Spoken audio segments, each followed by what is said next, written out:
গত ভিডিওতে আমরা বলেছিলাম যে আজকে আমরা একটা অ্যাপ্লিকেশন বানানো শিখব, তাই না? সো আমরা একটা এর আগে অ্যারে স্লাইস শিখেছি, বাট আমরা একটা ডাটা স্ট্রাকচার শেখা মানে আমাদের বাদ গেছে। সেটি হচ্ছে স্ট্রাক্ট। চলুন আমরা আগে সেই স্ট্রাক্ট কি সেটা শিখব। দেন হচ্ছে আমরা যে বলেছিলাম যে আমরা একটা অ্যাপ্লিকেশন বানানো শিখব, আমরা সেখানে ড্রাইভ করবো ইনশাল্লাহ। ঠিক আছে? সো আমরা এর আগে অ্যারে স্লাইস নিয়ে দেখেছি যে অ্যারে এবং স্লাইস কি করে, যে কোনো একটা স্পেসিফিক ডাটা টাইপের ভ্যালু সে স্টোর করতে পারে। সো এগুলো এক ধরনের হচ্ছে ডাটা স্ট্রাকচার।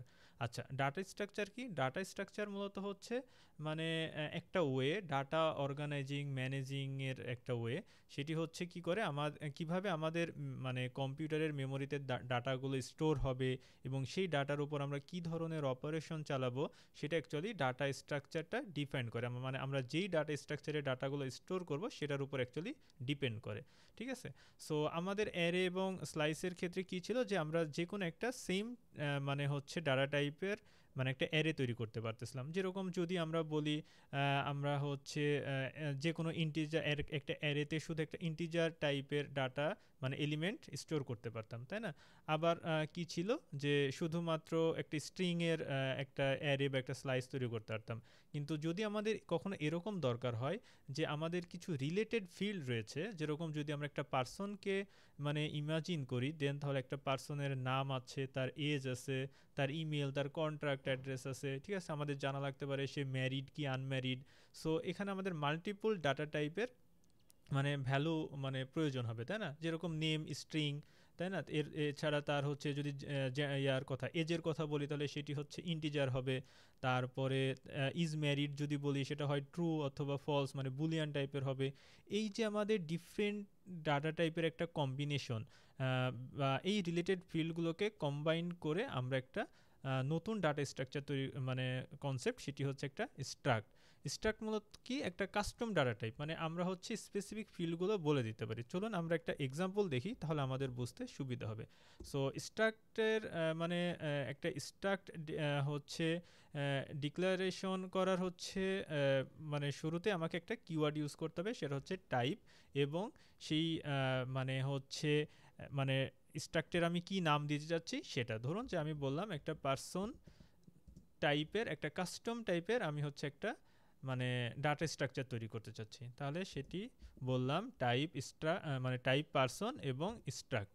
এবং এই স্ট্রাক্টে মানে এই যে আমি যে একটা কাস্টম টাইপ নিলাম, এই টাইপে কি কি ফিল্ড আমার থাকবে, ধরলাম যে এখানে আমার নেম ফিল্ড থাকবে, যেটি একটা স্ট্রিং। এরপরে থাকবে একটা এজ, যেটি হচ্ছে আমার ইন্টেজার। এরপরে ধরলাম যে ইজ ম্যারিড, যেটি হচ্ছে বুল। ঠিক আছে? ধরলাম যে আমার এই তিনটাই ফিল্ড রয়েছে। দেখুন তিনটা ফিল্ড কিন্তু তিন ধরনের টাইপের, একটা স্ট্রিং, একটা ইন্টিজার এবং একটা বুল বুল তাই না? সো এই যে পার্সনের জন্য কিন্তু এই ফিল্ডগুলো রিলেটেড, মানে একটা পার্সনকে যদি আমি ডিফাইন করতে চাই, তাহলে আমাদের কিন্তু এই ফিল্ডগুলো দরকার, বা আমাদের এই রকম রিলেটেড আরও অনেক ফিল্ড দরকার। যেরকম তার ইমেল অ্যাড্রেস দরকার হতে পারে, তার কন্ট্যাক্ট নাম্বার দরকার হতে পারে, তার হচ্ছে অ্যাড্রেস দরকার হতে পারে, তাই না? সো এইগুলো রিলেটেড ফিল্ড, এবং এইগুলো নিয়ে আমরা একটা কাস্টম টাইপের মানে হচ্ছে মানে ডাটা কি বলে, কাস্টম টাইপের একটা ডাটা টাইপ তৈরি করলাম। এখন আমরা একটা মানে দেখব যে এই কাস্টম টাইপ থেকে কিভাবে আমরা একটা ভ্যালু তৈরি মানে একটা ভেরিয়েবল তৈরি করতে পারি। ঠিক আছে? সো আমি এখানে একটা ভেরিয়েবল নিব var p, এবং যার ডাটা টাইপ দিলাম পারসন। ঠিক আছে? এই যে আমি দেখুন আমরা এর আগে কি করেছিলাম, যে আমাদের হচ্ছে ইন্টিজার বা হচ্ছে বুল বা স্ট্রিং এরকম ডাটা টাইপগুলো আমরা দেখেছিলাম, তাই না? সো এখন আমি কিন্তু একটা পার্সন, মানে আমি এখানে যে নাম দিব সেই নামেরই আমি হচ্ছে নাম দিয়ে একটা ডাটা টাইপ তৈরি করতে পারতেছি। এখন আমরা যদি এই মানে পি মানে হচ্ছে এখন যদি আমরা এটা যদি হচ্ছে মানে ইনিশিয়ালাইজেশন, এখানে তো আমরা ডিক্লারেশন করেছি, তাই না? এখন আমি যদি এই ভ্যালুগুলো ইনিশিয়ালাইজ করতে চাই, তাহলে আমরা কিভাবে করব?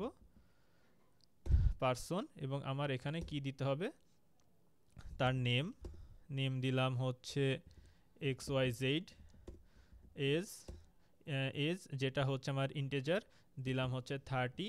এরপরে হচ্ছে ইজ ম্যারিড, যেটা দিলাম হচ্ছে ট্রু। ঠিক আছে, এই যে দেখুন আমি একটা আমার এখন যে পি ভেরিয়েবল সেটা কিন্তু একটা কাস্টম ডাটা টাইপের ভেরিয়েবল। ঠিক আছে, এখন আমরা যদি এটা প্রিন্ট করি, প্রিন্ট এলএন পি, আমরা যদি রান করি গো ডট গো, এই যে দেখুন আমার নাম XYZ 30 এজ এবং তার হচ্ছে ইজ ম্যারিড ট্রু। এই যে তার মানে আমাদের অ্যারে বা স্লাইসের ক্ষেত্রে আমাদের যে একটা হচ্ছে সীমাবদ্ধতা ছিল যে আমরা সেখানে হচ্ছে ডিফারেন্ট টাইপের কি মানে ডাটা টাইপের হচ্ছে ভ্যালু আমরা স্টোর করতে পারতাম না, কিন্তু স্ট্রাক্টের মাধ্যমে আমরা হচ্ছে একটা কাস্টম ডাটা টাইপ তৈরি করতে পারতেছি এবং সেই কাস্টম ডাটা টাইপের মাধ্যমে আমরা একটা হচ্ছে ডিফারেন্ট ডাটা টাইপের রিলেটেড ফিল্ডগুলো নিয়ে একটা হচ্ছে মানে ভেরিয়েবল তৈরি করতে পারতেছি, তাই না? আচ্ছা, এখন আসি যে আমি এখানে কিন্তু মানে এক্সপ্লিসিটলি বলে দিয়েছি যে এখানে নেম, এজ, ইজ ম্যারিড, আমরা চাইলে কিন্তু এগুলো বাদও দিতে পারতাম, কিন্তু সেক্ষেত্রে অবশ্যই আমাকে সিরিয়ালটা মেনটেন করতে হবে যে আগে নেম তারপরে হচ্ছে এজ, মানে আমি এখানে যেই অর্ডারে তৈরি করেছি সেটা আমাকে এই অর্ডারটা মেনটেন করতে হবে। এভাবে আমরা হচ্ছে একটা ভেরিয়েবল ডিক্লেয়ার করতে পারি। এই যে দেখুন আমাকে অ্যাজ ইট ইজ আউটপুটটা দেখাচ্ছে। আবার এখানে আমি হচ্ছে মানে ভেরিয়েবল যদি না আগে প্রথমে কি করেছি, এখানে হচ্ছে একটা ডিক্লারেশন করেছি, সো আমি যদি এটাও বাদ দিই তখন হচ্ছে আমাকে কি করতে হবে, এখানে একটা সেমিকোলন তৈরি দিতে হবে। সো হচ্ছে এভাবে আমরা হচ্ছে একটা মানে ভেরিয়েবল ডিক্লেয়ার করতে পারি মানে এই পার্সন টাইপের। আচ্ছা, তার মানে আমরা এখানে দেখলাম যে কিভাবে আমরা একটা স্ট্রাক্ট তৈরি করতে পারি, তাই না? আচ্ছা, মানে মূল যে কনসেপ্টটা সেটা হচ্ছে যে আমরা যেন একটা রিলেটেড ফিল্ডের মানে ফিল্ড নিয়ে একটা হচ্ছে কম্বাইন মানে রিলেটেড ফিল্ডগুলোর কম্বিনেশনের জন্য আমরা একটা মানে হচ্ছে আমাদের কাস্টম একটা ভেরিয়েবল আমরা তৈরি করতে পারি। মানে আমরা যেন একটা অপরচুনিটি পাই, মানে একটা ওয়ে যেন আমরা পাই যেই ওয়েতে আমরা হচ্ছে ডিফারেন্ট ডাটা টাইপের হচ্ছে রিলেটেড ফিল্ডগুলো নিয়ে একটা হচ্ছে ভেরিয়েবল তৈরি করতে পারি। সো যেটা আমরা এখানে অলরেডি করেছি। আচ্ছা, এখন যদি আমি এর স্পেসিফিক একটা ফিল্ডের ভ্যালু প্রিন্ট করতে চাই তাহলে আমাকে কি করতে হবে, পি এর সাথে একটা ডট দিতে হবে। দেখুন আমি ডট দেওয়ার সাথে সাথে আমাকে সাজেশনগুলো দেখাচ্ছে যে এখানে কি কি ফিল্ড রয়েছে। যদি আমি এখানে নেম দিই তাহলে হচ্ছে আমার নেমটা প্রিন্ট করবে শুধু, দেখুন নেম দিচ্ছে। এরপরে যদি আমি এখানে পি ডট এজ দিই তাহলে আমার এজ, সরি এখানে কমা হবে, তার এজটা প্রিন্ট করবে, এই যে XYZ 30। সো এভাবে আমরা একটা স্ট্রাক্ট ডিক্লেয়ার করতে পারি এবং হচ্ছে তার ভ্যালুগুলো মানে স্ট্রাক্টের স্পেসিফিক ফিল্ডের থেকে আমরা ভ্যালু মানে হচ্ছে কি করতে পারি মানে এক্সট্রাক্ট করতে পারি। আবার চাইলে আমরা এখানে কি করতে পারি, এর একটা ভ্যালুকে আপডেটও করে দিতে পারি। এই যে ধরলাম যে এজ করে দিলাম 35, ঠিক আছে? এখন যদি রান করি তাহলে দেখাবে তার এজ 35। সো এটা গেল স্ট্রাক্ট।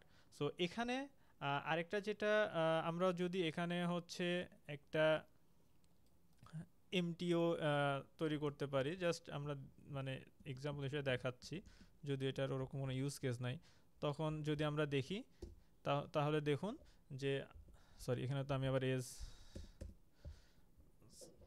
অ্যাসাইন করে রাখছিলাম। সো আমি আবার রান করি, তাহলে দেখুন দেখাচ্ছে আমাকে জিরো। এই জিরোর কার ভ্যালু বলেন তো? এই জিরো হচ্ছে এই পি ডট এজ এর ভ্যালু, কারণ এই ডাটা টাইপটা কি ইন্টেজার। সো ইন্টেজারের জিরো ভ্যালু কি, ইন্টেজারের জিরো ভ্যালু হচ্ছে জিরো, এর জন্য আমাকে জিরো দেখাচ্ছে। আর স্ট্রিং এর হচ্ছে জিরো ভ্যালু হচ্ছে এমটি, সেই জন্য এখানে একটা এমটি স্ট্রিং, এটা আমাকে দেখাচ্ছে না। ঠিক আছে, আমি যদি এখানে P dot sorry P dot তার ইজ ম্যারিড দিই তাহলে আমাকে আরেকটা ফলস সহ দেখাবে, এই যে দেখুন ফলস দেখাচ্ছে। সো স্পেসিফিক তার হচ্ছে জিরো ভ্যালুগুলো ডাটা টাইপ সেই ডাটা টাইপের উপরে ডিপেন্ড করে। মানে এই রুলস আমরা একদম ফার্স্টে যেটা শিখেছিলাম যে বেসিক ডাটা টাইপের যে হচ্ছে জিরো ভ্যালু সেইগুলোই হচ্ছে অলওয়েজ তার জিরো ভ্যালু হিসেবে থাকবে। ঠিক আছে, আচ্ছা এটা গেল হচ্ছে আমাদের একটা সিঙ্গেল একটা হচ্ছে মানে একটা সিঙ্গেল একটা ভেরিয়েবল। সো আমি চাচ্ছি যে আমি একটা মাল্টিপুল মানে হচ্ছে পার্সনকে হোল্ড করতে চাই। ঠিক আছে, সো তাহলে মাল্টিপল পার্সনকে আমি কিভাবে স্টোর করব আমার মেমোরিতে, মানে আমি একটা ভেরিয়েবলে। সো সেই ক্ষেত্রে আমাকে এখানে একটা অ্যারে সাইন দিতে হবে, দেন আমাকে এখানে প্রত্যেকটা মানে পার্সনের মানে এটা একটাকে আমরা হচ্ছে ইনস্ট্যান্স বলতে পারি। সো এই পার্সনের একটা ইনস্ট্যান্স, এর আগে যেটা আমাদের ছিল, কোনটা ছিল আমি আবার একটু যাই, আগেরটাকে একটু জাস্ট রিভার্ট করি। এই যে এইটা কিন্তু এই পার্সনের একটা ইনস্ট্যান্স, মানে এই পার্সন থেকে আমরা হচ্ছে এই হচ্ছে ভেরিয়েবলটা তৈরি করেছি। সো আমি যদি হচ্ছে এখানে যাই, তার মানে এটা এক একটা হচ্ছে আমি পার্সন প্রোভাইড করব। সো প্রথমে আমার কি, তার নেম আসতেছে এক্স ওয়াই জেড, তারপরে হচ্ছে সরি তার এজ আসতেছে, দিলাম 20, এরপরে দিলাম হচ্ছে ফলস, দেন হচ্ছে আমি সেকেন্ড আরেকটা পার্সনকে প্রোভাইড করব, সেটা দিলাম হচ্ছে এ বি সি, তার এজ দিলাম 30 এবং ইজ ম্যারিড দিলাম হচ্ছে ট্রু। ঠিক আছে, এখন যদি sorry, এখন যদি দেখেন আমাকে কিন্তু এখানে অলরেডি একটা মানে হচ্ছে ইরোর দিচ্ছে, তাই না? কেন এই ইরোরটা দিচ্ছে? কারণ এইটা তো একটা হচ্ছে, এখন এই পিটা কি হয়ে গেছে, এখন হচ্ছে কিন্তু একটা পার্সন, যে আমার একটা ডাটা টাইপ, যেটা আমরা কাস্টম যে ডাটা টাইপটা নিয়েছি সেটা কিন্তু একটা অ্যারে হিসেবে মানে স্লাইস, অ্যাকচুয়ালি স্লাইস হিসেবে কনসিডার হচ্ছে, তাই না? এর জন্য কিন্তু আমি চাইলে এখানে আমি এটা মানে নেম দিতে পারি না। কিভাবে দিতে পারি? যদি আমি এখানে হচ্ছে একটা আমি ইন্ডেক্সটা বলে দিই যে আমি জিরো ইন্ডেক্সের নেম মানে নিতে চাই, তখন সরি তখন কিন্তু আবার এটা কাজ করবে। মানে আমি প্রথমে কি বলতেছি, আমি এই পি এর হচ্ছে এই ইন্ডেক্সকে মানে এই পজিশনকে পয়েন্ট করতেছি, দেন তার হচ্ছে নেমটাকে আমি প্রিন্ট করতে চাচ্ছি। ঠিক আছে, চলুন আমি যদি এখন রান করি, এই যে দেখুন এক্স ওয়াই জেড এবং 20, আর হচ্ছে আমি যদি তার মানে হচ্ছে ম্যারিড কিনা সেটাও যদি দেখতে চাই, তাহলে হচ্ছে ডট ইজ ম্যারিড। আর এখন যদি সরি এখন যদি রান করি তাহলে দেখব আমার এক্সপেক্টেড আউটপুটটি দেখাচ্ছে। দেন আমি যদি এখানে 1 দিই, তাহলে আমার সেকেন্ড যে পজিশন আছে সেই পজিশনের আমাকে পার্সনের রেজাল্ট আমাকে প্রিন্ট করে দেখাবে। যে এখন সেকেন্ড মানে এই এক নাম্বার ইন্ডেক্সের যেই পার্সনটা রয়েছে তার মানে তার ডাটাটা আমাকে এক্সট্র্যাক্ট করে দেখাচ্ছে। সো আমি চাইলে হচ্ছে এটার উপরে কি করতে পারি, একটা লুপও চালাইতে পারি, তাই না? লুপটা আমরা কীভাবে চালাতে পারি, অবশ্যই গত ভিডিওতে আমরা দেখেছিলাম যে আমি একটা কি নিব, প্রথমে আমার হচ্ছে কি আসবে, একটা ইন্ডেক্স আসবে, তাই না? ইন্ডেক্স কমা একটা পার্সন আসবে, সিঙ্গেল একটা একটা করে পার্সন আসবে, দেন আমাকে একটা রেঞ্জ ইউজ করতে হবে, দেন আমি বললাম পি। ঠিক আছে, সো আমার ইন্ডেক্সের যদি দরকার না লাগে, তাহলে আমরা এখানে হচ্ছে কি করতে পারি, হচ্ছে আন্ডারস্কোর দিতে পারি, দেন আমি এই লাইনটা কপি করে নিয়ে এসে এখানে পেস্ট করে দিলাম। ঠিক আছে, আর এখানে যেটা বললাম, এখানে পি না দিয়ে এখন আমি কি বলবো, পার্সন, মানে আমার একটা একটা করে পার্সন আসবে এবং সেই পার্সন থেকে আমরা একটা একটা করে ফিল্ড এখানে এক্সট্রাক্ট করতেছে। ঠিক আছে, এখন যদি আমি রান করি, তাহলে দেখুন এই যে আমার একসাথে যে দুইটা যে পার্সন নিয়েছিলাম দুইটাই এখানে প্রিন্ট করে মানে করেছে। ঠিক আছে, সো এটা একটা কি গেল, একটা সিম্পল একটা স্ট্রাক্ট। সো এখানে আমরা চাইলে একটা হচ্ছে মানে নেস্টেড স্ট্রাক্ট তৈরি করতে পারি। নেস্টেড মানে কি, একটা স্ট্রাক্টের মধ্যে আর একটা স্ট্রাক্ট। মনে করুন যে এই পার্সনের তো একটা অ্যাড্রেস রয়েছে, তাই না? সো এই অ্যাড্রেসটা আবার মানে মাল্টিপল ফিল্ড হোল্ড করতে পারে না। কীরকম, যদি আমি বলি যে ধরুন আমি এখানে আরেকটা টাইপ নিচ্ছি, যেটাকে আমরা ADDRE অ্যাড্রেস, ঠিক আছে বলতেছি, এবং এই অ্যাড্রেসে আমার কি কি ফিল্ড রয়েছে, ধরলাম যে এই অ্যাড্রেসে আমার ফিল্ড রয়েছে হচ্ছে তার স্ট্রিট, STREET, হ্যাঁ স্প্রিং কি ঠিক আছে, আচ্ছা যাই হোক, স্ট্রিং বললাম, স্ট্রিট বললাম, যে তার হচ্ছে এটারে কি বলে, সিটি, সেটা হচ্ছে স্ট্রিং, তার একটা একটা কি থাকতে পারে, জিপ কোড, যেটা হচ্ছে কি হতে পারে, একটা ইন্টিজার ভ্যালু হতে পারে। ঠিক আছে, এটা হচ্ছে আরেকটা মানে আমি কি নিলাম, আরেকটা টাইপ, কাস্টম টাইপ নিলাম অ্যাড্রেস, এবং এখানে বললাম যে তার অ্যাড্রেস, সরি অ্যাড্রেসটা কি, এই অ্যাড্রেস টাইপের। এই যে এখানে আমাকে অলরেডি একটা ইরর দিচ্ছে, কারণ আমি এখানে সবগুলো ভ্যালু কিন্তু এখানে পাস করি নাই, তাই না? এখন আমাকে এই ভ্যালুটাও পাস করতে হবে। এ আবার কি এক্সপেক্ট করে দেখুন, এই কিন্তু আমাকে আরেকটা অ্যাড্রেস মানে এই ফিল্ডগুলো সে কিন্তু আমার এখানে এক্সপেক্ট করবে। সো আমি এখানে কি দিতে হবে, আমাকে আরেকটা মানে এই যে এই অ্যাড্রেস টাইপের আরেকটা হচ্ছে মানে ফিল্ডগুলো আমাকে পাস করতে হবে। কি কি পাস করতে হবে, স্ট্রিট বললাম যে হচ্ছে তার 150/A, ঠিক আছে, দেন হচ্ছে তার এখানে আর কি আছে, সিটি বললাম ঢাকা, দেন হচ্ছে কি তার জিপ কোড কি আমার হচ্ছে ইন্টিজার, তাই না? জিপ কোড বললাম 1206। আচ্ছা, এখানে একটা কমা দিতে হবে। আচ্ছা, এখানে একটা ইরোড ধরতেছে একটা। ইরোডটা কি? আচ্ছা, এখানে একটা আমাকে, না দেখি এখানে কি ধরতেছে একটা ইরোড। অ্যাড্রেস আমি তো সবগুলোই পাস করছি। মিসিং টাইপ ইন কম্পোজিট, আমার কি টাইপ মিস গেছে এখানে? এখানে কি টাইপ মিস গেছে? আচ্ছা, এটা আমি যদি আবার একটু সাজিয়ে লিখি, তো কিছু একটা অবশ্যই মিস গেছে আমাদের, যেটা আমরা ধরতে পারতেছি না। দেখি,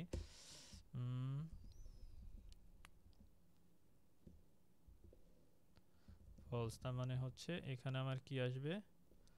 একটা কমা আসবে, তাই না? আচ্ছা, আমি সবগুলোই লিখি।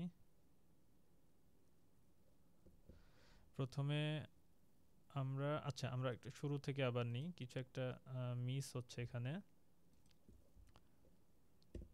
আমরা কি নিব? প্রথমে একটা পি নিচ্ছে, তাই না? পি কোলন ইকুয়াল, আমরা আগে একটা পার্সন নিই, যেটা পার্সন। এই পার্সনের মধ্যে আমাকে কি প্রোভাইড করতে হবে? নেম প্রোভাইড করতে হবে। নেম দিলাম হচ্ছে এক্স ওয়াই জেড। এরপরে তাকে আমার এজ প্রোভাইড করতে হবে। এজ দিলাম হচ্ছে 30। দেন হচ্ছে আমাকে কি ইজ ম্যারিড দিতে হবে। ইজ ম্যারিড দিলাম হচ্ছে ট্রু। দেন আমাকে কি দিতে হবে? আচ্ছা, একটা অ্যাড্রেস বললাম বড় হাতের দিয়ে। আচ্ছা, এখানে ক্যাপিটাল দিলাম, মানে এখানে কিন্তু ক্যাপিটাল এবং স্মল লেটারের একটা মানে ব্যাপার স্যাপার আছে, সেটা আমরা পরে শিখবো। মানে জানো, এখন আমি আপাতত সবগুলোই ক্যাপিটাল লেটার দিলাম। এখন আমার এই অ্যাড্রেসের মধ্যে আমার কি ডাটা প্রোভাইড করতে হবে? এই ফিল্ডগুলো প্রোভাইড করতে হবে, ঠিক আছে? আমরা সেই ফিল্ডগুলো প্রোভাইড করি। এখানে আমার কি আছে? Street all STR। আচ্ছা, আমাকে তো সাজেশনও দেখাচ্ছে না, এখানে তো সাজেশন দেখানোর কথা।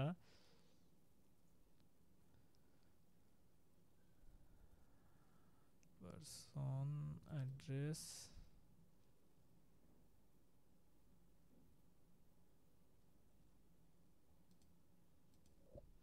এখানে কি হলো?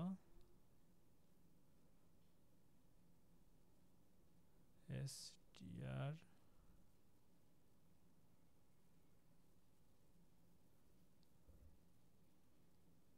আচ্ছা, আমি একটু পজ করতেছি ভিডিওটা।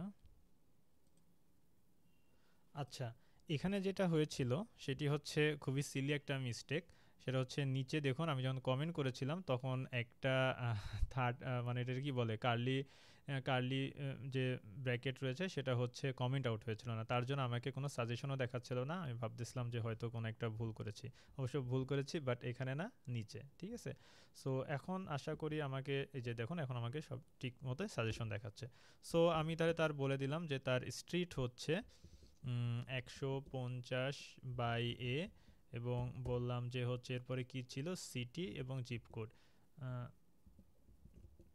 সিআই কি ছিল? TY সিটি হচ্ছে বললাম ঢাকা, এবং জিপ কোড একটা হচ্ছে ইন্টিজার ভ্যালু বললাম 1206, কমা। আচ্ছা, এখানে আবার কি রোড ধরে কি বলতেছে যে missing type in composite literal, কি টাইপ মিস গেছে আমাদের?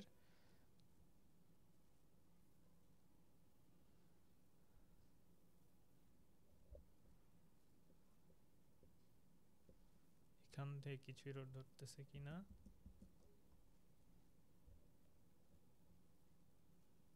ও আচ্ছা, এখানে আমরা হচ্ছে টাইপটা বলে দিই নাই, তাই না? সো সরি, এখানে আমি বলে দিই নাই যে আমি কোন টাইপের অ্যাকচুয়ালি তৈরি করতেছি, অ্যাড্রেস। আচ্ছা, সো আমরা এখন তার মানে আমাদের এই যে একটা নেস্টেড, আমরা কি তৈরি করলাম? একটা নেস্টেড স্ট্রাক্ট তৈরি করলাম, যেখানে আমরা দেখতে পাচ্ছি যে আমার একটা স্ট্রাক্টের মধ্যে, পার্সন স্ট্রাক্টের মধ্যে আমরা আরেকটা স্ট্রাক্ট নিয়েছি, অ্যাড্রেস স্ট্রাক্ট, তাই না?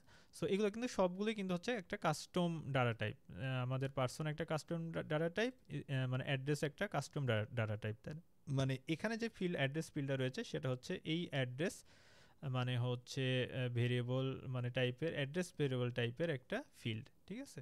আচ্ছা এখন যদি আমরা এটাকে প্রিন্ট করি, আচ্ছা আমি এই কোডগুলো একটু আপাতত রিমুভ করে দিই। সেটা হচ্ছে এখন আমরা লিখি fmt ডট println p। এখন যদি আমরা রান করি তাহলে দেখব আমাদের হচ্ছে এই যে একটা নেস্টেড ভেরিয়েবল, মানে এটা কিন্তু একটা নেস্টেড স্ট্রাক্ট টাইপের মানে ভেরিয়েবল, সেটা আমার এখানে প্রিন্ট করেছে। সো আমি যদি এর একটা, আমরা যদি চাই তার জিপ কোডটা হচ্ছে বের করতে, তাহলে কি করব, পি ডট কার মধ্যে আছে, অ্যাড্রেসের মধ্যে জিপ কোড। দেখুন আমাকে কিন্তু সব সুন্দর মতো সাজেশন মানে দেখিয়ে দিচ্ছে, তাই না? সো আমি যদি এখন রান করি তাহলে তার জিপ কোডটা প্রিন্ট হবে। আচ্ছা এখন আসি, আমরা বলেছিলাম যে একটা অ্যারে দেখতে চেয়েছিলাম, তাই না? সো আমরা এখানে চাইলে কি করতে হবে, আমরা জাস্ট হচ্ছে একটা অ্যারে দিয়ে দিতে পারি এবং এই যে পার্টটা সেটাকে আমরা হচ্ছে একটা অ্যারের মধ্যে নিয়ে যেতে পারি। এই যে এখন দেখুন সব ঠিকঠাক মতো কিন্তু কাজ করেছে। আমরা জাস্ট এটাকে একটু মানে সাজিয়ে গুছিয়ে লিখি যেন আমাদের বুঝতে সুবিধা হয়, ঠিক আছে? এখানে হচ্ছে এটা কার মধ্যে, এটা হচ্ছে অ্যাড্রেসের, আর এটা হচ্ছে নিচের এটা, হ্যাঁ ঠিক আছে। এবার সো এইটা আমার কি একটা পার্সন, সো আমি এখানে চাইলে মাল্টিপল পার্সন অ্যাড করে দিতে পারি।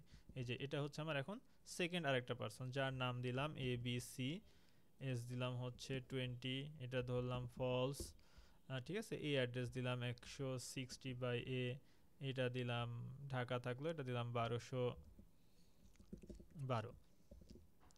দেখুন এখন কিন্তু সেম আমার, যখন আমি একটা মানে সিম্পল একটা হচ্ছে স্ট্রাক নিয়েছিলাম তখন এখানে একটা ইরর দিচ্ছিল। সো সেই ক্ষেত্রে কী হবে, আমার একটা ফর লুপ ইউজ করতে হবে অথবা স্পেসিফিক ইন্ডেক্সটা আমাকে প্রোভাইড করতে হবে, তাই না? সো এটা আপনারা করতে পারবেন। সো আমি যদি দিই তাহলে এখানে আমাকে কী দিতে হবে, 0। তাহলে আমরা 0 বা 1, তাহলে আমরা দেখব যে সেকেন্ড যেটা নিয়েছি সেটার জিপ কোডটা আমাকে দেখাবে 1212, ঠিক আছে। এই যে আউটপুট 1212 চলে এসেছে। মানে সো এভাবে আমরা কি করতে পারি, এভাবেই হচ্ছে আমরা একটা হচ্ছে স্ট্রাক্ট মানে হচ্ছে নিতে পারি, মানে মানে একসাথে নেস্টেড স্ট্রাক্ট নিতে পারি। সো আমরা চাইলে দেখুন এখানে তুমি অলরেডি হচ্ছে একটা মানে কি করেছি, একটা মানে পার্সন একটা অ্যারে তৈরি করেছে, তাই না? মানে মানে একটা অ্যারে করেছে এটাকে। সো আমরা চাইলে এখানে কি করতে পারি, অ্যাপেন্ড, মানে আমাদের স্লাইস তো কি অ্যাপেন্ড ফাংশন যেরকম আমাদের সাপোর্ট করে, সো এই ক্ষেত্রে আমরা অ্যাপেন্ড করতে পারবো। কিভাবে অ্যাপেন্ড করতে পারি, যে ধরুন আমরা হচ্ছে পি ইকুয়াল মানে কি ছিল, অ্যাপেন্ড, তাই না? Append P. সো এখানে আমরা কি করতে পারি, এরকম আরেকটা স্ট্রাক্ট মানে এই রকম স্ট্রাকচার একটা প্রোভাইড করে দিতে পারি এই জায়গায়।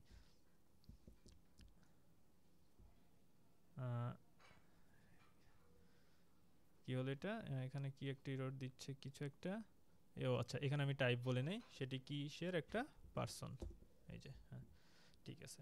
সো এখন দেখুন আমার এটা আমি যদি নাম দিই হচ্ছে কি দিলাম, এএসডি, যে কোনো একটা নাম দিলাম। সো এইটা মানে থাকলো, আমি এখানে জাস্ট হচ্ছে দিলাম হচ্ছে 1216 দিয়ে আমি হচ্ছে এর জিপ কোডটা প্রিন্ট করলাম। এখন এর ইন্ডেক্স কত হবে, 2 হবে, তাই না? দেখি আমার 1216 মানে ঠিকঠাক মতো আমার এই যে আরেকটা আমার পার্সন আমার এই পি স্লাইসে ঠিক মতো অ্যাড হয়েছে কিনা, ঠিক আছে। আমি যদি এখন রান করি তাহলে আমাকে 1216 দেখার কথা, এই যে আমাকে এখন 1216 দেখাচ্ছে।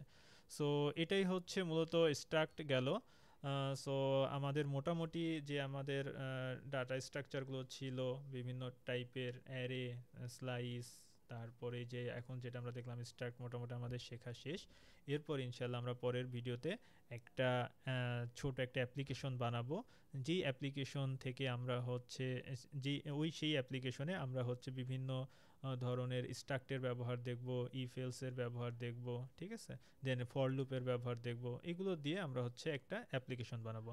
সো সেটা হচ্ছে একটা কফি বুথ টাইপের একটা অ্যাপ্লিকেশন, যে মানে সেলফ সার্ভিস। আমি আমার হচ্ছে একটা মানে হচ্ছে কফি বুথ থেকে কিভাবে আমরা হচ্ছে কফি পারচেস করতে পারি, ঠিক আছে। সো পরের ভিডিও দেখার আমন্ত্রণ রইল। ধন্যবাদ সবাইকে।